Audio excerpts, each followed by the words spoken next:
வணக்கம் நண்பர்களே. Mind talk Tamil சேனலுக்கு உங்களை அன்போடு அழைக்கிறேன். உன் வாழ்க்கையில எதிரி அதிகமா இருக்காங்கன்னு நீ கவலைப்படுறியா? அப்போ நான் உனக்கு ஒரு உண்மையை சொல்லட்டுமா? நான் என் வாழ்க்கையில பட்ட அனுபவத்தை உங்ககிட்ட சொல்ல போறேன். எனக்கு யாரை பார்த்தாலும் எதிரி தெரியறாங்க.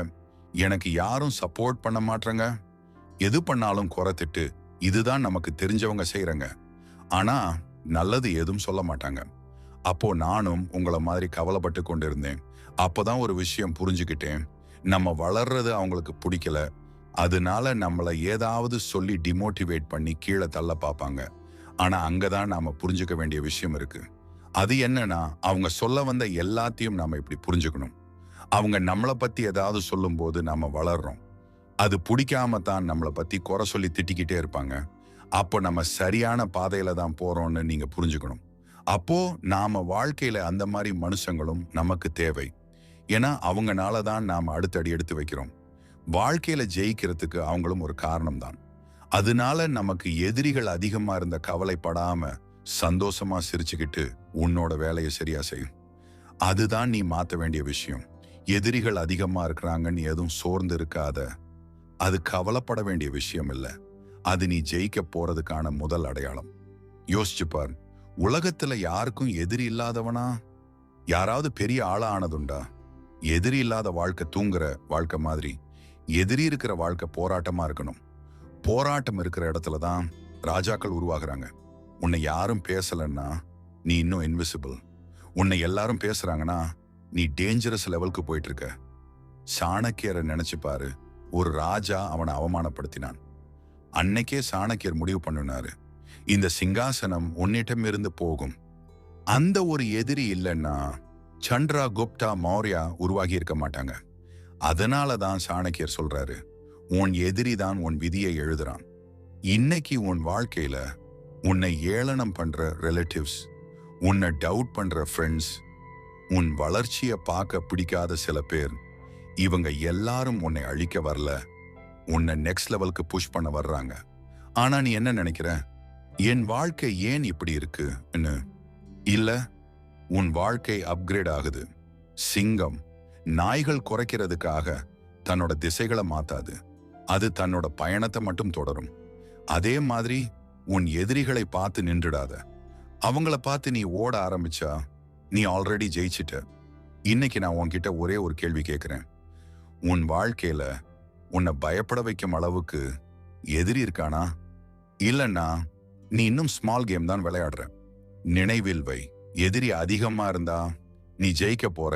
இத பத்தி இந்த வீடியோல முழுமையாக பார்க்கலாம். வாங்க வீடியோக்குள்ள போகலாம். அதுக்கு முன்னாடி இந்த சேனல்ல சப்ஸ்கிரைப் பண்ணாதவங்க இப்பவே சப்ஸ்கிரைப் பண்ணிடுங்க. ஒரு விஷயம் கிளியரா புரிஞ்சுக்கோ. இந்த உலகத்துல யாருக்கும் எதிரி இல்லாதவனா? யாரும் ஹிஸ்டரியில இடம் பிடிச்சதில்ல. ஏன்னா எதிரி இல்லாத வாழ்க்கை கம்ஃபர்ட் ஜோன். கம்ஃபர்ட் ஜோன்ல லெஜெண்ட்ஸ் பறக்க மாட்டாங்க. 2500 வருஷத்துக்கு முன்னாடி ஒரு பெரிய அறிஞன் இருந்தாரு, சாணக்கியர். அவர் தனநந்தன் அரண்மனைக்கு போனார். அங்க நடந்தது இந்தியா ஹிஸ்டரியை மாத்தின ஒரு சம்பவம். ஒரு அறிஞனை ஒரு ராஜா அவமானப்படுத்தினான். அந்த நொடியில சாணக்கியர் எழுந்தார். தன்னோட சிகையை பிடிச்சு சபதம் செய்தாரு, இந்த முடி இருக்கிற வரை இந்த சிங்காசனத்துல நீ இருக்க மாட்ட. அந்த நொடியில சாணக்கியருக்கு ஒரு எதிரி உருவானாரு. அந்த ஒரு எதிரி தான் சந்திரகுப்தா மௌர்யாவை உருவாக்கினாரு. ஒரு டீச்சர் ஒரு எம்பரரை கிரியேட் பண்ணினாரு. அந்த டீச்சருக்கு ஃபியூல் என்ன? அவமானம், கோபம், எதிரி. இன்னைக்கு உன் வாழ்க்கையில இருக்கிற சில பேரை உன்னை மதிக்க மாட்டாங்க. உன் கனவுகள் நக்கல் பண்ணுவாங்க. உன் வளர்ச்சியை ரசிக்க மாட்டாங்க. அவங்க உன் எதிரி இல்லைன்னு நினைக்கிறியா? இல்ல, அவங்க உன் டெஸ்டினி ஷேப்பர்ஸ். ஜிம்ல வெயிட் இல்லைன்னா மசில் வருமா? எக்ஸாம் இல்லைன்னா ரேங்க் வருமா? ப்ராப்ளம் இல்லைன்னா மனிதன் அப்கிரேட் ஆகுவானா? அதே மாதிரி எதிரி இல்லைன்னா நீ டேஞ்சரஸ் லெவலுக்கு போக மாட்ட. சாணக்கியருக்கு எதிரி கிடைச்சது. அதனாலதான் ஒரு எம்பையர் உருவானது. ஆனா சாணக்கியர் அவன் எதிரியை எப்படி பயன்படுத்தினாருன்னு பார்க்கலாம். சாணக்கியர் ஒரு விஷயம் கிளியரா சொல்றாரு, எதிரியை வெறுக்காதே, அவனை பயன்படுத்திக்கோ. ஏன்னா வெறுப்பு உன்னை பிளைண்ட் ஆக்கும், ஸ்ட்ராட்டஜி மட்டும்தான் உன்னை ராஜா ஆக்கும். சாணக்கியருக்கு எதிரி மேல கோபம் இருந்தது. ஆனா அவன் அவனை பிளைண்டா அட்டாக் பண்ணல. அவன் அப்சர்வ் பண்ணான். எதிரி எங்க பலவீனம், எங்க பயம், எங்க அகங்காரம். நீயும் அப்படித்தான். உன் எதிரிகளை கவனிக்கணும். ரியாக்ஷன் இல்ல, அப்சர்வேஷன். சாணக்கியர் நேரா பேலஸ்க்கு போய் சண்டை போடல. அவர் என்ன பண்ணாருன்னு தெரியுமா? அவரு சந்திரகுப்தாவை உருவாக்க ஆரம்பிச்சாரு. உன் எதிரியை அடிக்காதே, உன்னை அப்கிரேட் பண்ணு. நாலேஜ், டிசிப்ளின், பேஷன்ஸ், இதுதான் சாணக்கியரோட ஆயுதம். சாணக்கியர் உடனே அட்டாக் பண்ணல. அவன் வெயிட் பண்ணான். ஏன்னா தவறான நேரத்தில் அடிச்சா சரியான யுத்தமும் தோல்வியில முடியும். உன் வாழ்க்கையிலும் எல்லா சண்டையும் உடனே செய்யாத. உன்னை டவுன் பண்ற பாஸ், உன்னை மார்க் பண்ற நண்பர்கள், உன் வளர்ச்சி பிடிக்காத சொந்தக்காரங்க, அவங்களோட ஃபைட் பண்ணாதே. நீ அன்பீட்டபிள் ஆக மாறு. சாணக்கியர் சொல்றாரு, சிங்கம் நாய்களோட சண்டை போடாது, அது ராஜ்யத்தை உருவாக்கும். உன் எதிரிகளை நினைச்சு நின்றுடாத, அவங்கள பயன்படுத்தி நீ எம்பரராக மாறு. அடிச்சது என்னன்னா, ஒரு சாதாரண மனிதனுக்கும் ஒரு ராஜாவுக்கும் உள்ள வித்தியாசம் தெரியுமா? சாதாரணவன் சண்டை போடுவான், ராஜா ஒரு ஸ்ட்ராட்டஜி பண்ணுவான். சாணக்கியர் ஃபைட் பண்ணல, அவர் ஹிஸ்டரியை ரீரைட் பண்ணாரு. சாணக்கியருக்கு தனநந்தனை உடனே அழிக்க வாய்ப்பு இருந்தது. ஆனா அவர் வெயிட் பண்ணாரு. ஏன்னா அவருக்கு ரிவெஞ்ச் வேணும்னு இல்ல, எம்பையர் வேணும். நீயும் அப்படித்தான். ஷார்ட் டேர்ம் வின்க்கு ஓடாதே, லாங் டேர்ம் கிங்காக யோசி. சாணக்கியாவோட வெப்பன் சோர்டு இல்ல, சாந்திரகுப்தா. அவர் ஒரு மனிதனை ஒரு எம்பையரா மாத்தினாரு. உன் வெப்பன் என்ன தெரியுமா? உன் ஸ்கில், உன் டிசிப்ளின், உன் பேஷன்ஸ். சாணக்கியர் அவரோட எதிரியோட அகங்காரத்தை அவருக்கு எதிரியா திருப்பினாரு. அவர் எதிரி தன்னை தானே அழிக்க ஆரம்பிச்சாரு. நீயும் நினைச்சுப்பான், உன் எதிரிகளை ப்ரொவோக் பண்ணாதே, அவங்களோட ஈகோவே அவங்கள வீழ்த்தும். சாணக்கியர் வெளியில தெரியல, அவர் ஷேடோல இருந்து எம்பையர் கட்டினான். சிங்கம் ரோர் பண்ணாம வேட்டை போடும். அதே மாதிரி மூவ் இன் சைலன்ஸ். இந்த கதையில சாணக்கியர் யார் தெரியுமா? நீ. உன் வாழ்க்கையில இருக்கிற ஒவ்வொரு எதிரியும் ஒரு ஆப்பர்ச்சுனிட்டி. உன் பெயின், உன் ப்ரெஷர், உன் இன்சல்ட், இவையெல்லாம் எம்பையர் பில்டிங் டூல்ஸ். இன்னையிலிருந்து உன் மைண்ட் செட் சேஞ்ச் பண்ணு. நீ விக்டிம் இல்ல, நீ ஆர்கிடெக்ட். உன் எதிரிகளை சபிக்காதே, அவங்களுக்கு நன்றி சொல்லு. ஏன்னா அவங்க இல்லைன்னா நீ ராஜா ஆக முடியாது. நினைவில் வை, எதிரி அதிகமா இருந்தா நீ ஜெயிக்க போற. இது சாணக்கியோட கதையா இருக்கலாம், ஆனா உன் வாழ்க்கையும் இதே கதையோட தான் ஓடிக்கிட்டு இருக்கு. உன் எதிரி ராஜாவா இருக்க மாட்டான், அவன் பாஸா இருக்கலாம். உன் எதிரி சிங்காசனத்துல இருக்க மாட்டான், அவன் உன் சொந்த வீட்டுல இருக்கலாம். ஆனா வலி, அவமானம் அதேதான். எவ்ரிடே நீ ஃபைட் பண்றது, மார்னிங் அலாரம் கூட அன்ஃபேர் ட்ரீட் பண்ற ஒர்க் பிளேஸ், உன்னா டவுட் பண்ற பீப்புள், உன்னா புரிஞ்சுக்காத ஃபேமிலி சிச்சுவேஷன், இது எல்லாம் வார் தான். ஆனா நீ அதை வாரா பார்க்கறதில்ல. சில நேரம் எனக்கு போதும்னு தோணும், சில நேரம் நான் எதுக்கு இப்படி இருக்கேன்னு தோணும். அந்த மோமெண்ட்ஸ்ல தான் ஃபியூச்சர் கிங் ஆல்மோஸ்ட் குவிட் பண்றான். ஒரு கேள்வி உங்ககிட்ட, உன்னை பாலிஷ் பண்றது எது? கம்ஃபர்ட்டா இல்ல ப்ரெஷரா? வைரம் அழுத்தத்துல தான் உருவாகுது. அதே மாதிரி உன் கேரக்டரை ப்ரெஷர்ல தான் உருவாகுது. டாப்ல இருக்கிற எல்லாரையும் பாரு, அவங்க லைஃப் ஸ்மூத்தா இருந்துச்சா இல்ல புரோக்கனா இருந்துச்சா? காமன் ஃபேக்டர் என்ன? Too many enemies, too many problems, too many noes. இது வீடியோ இல்ல, இது உன்கிட்ட பேசுற வாய்ஸ். இன்னைக்கு நீ ஸ்ட்ரகிள்ல இருந்தா நீ ரைட் பாத்ல தான் இருக்க. உன்னை எல்லாரும் லைக் பண்றனாலே நீ உன் வளர்ச்சியை ஸ்டாப் பண்ணிட்டுன்னு அர்த்தம்.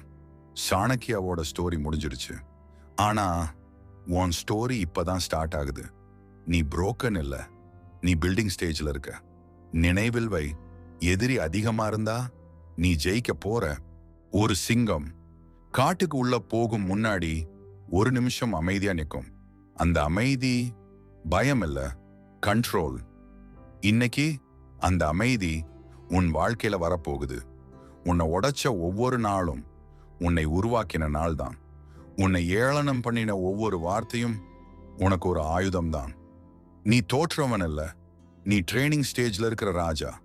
இன்னையில இருந்து ஒரு விஷயம் மாற்று.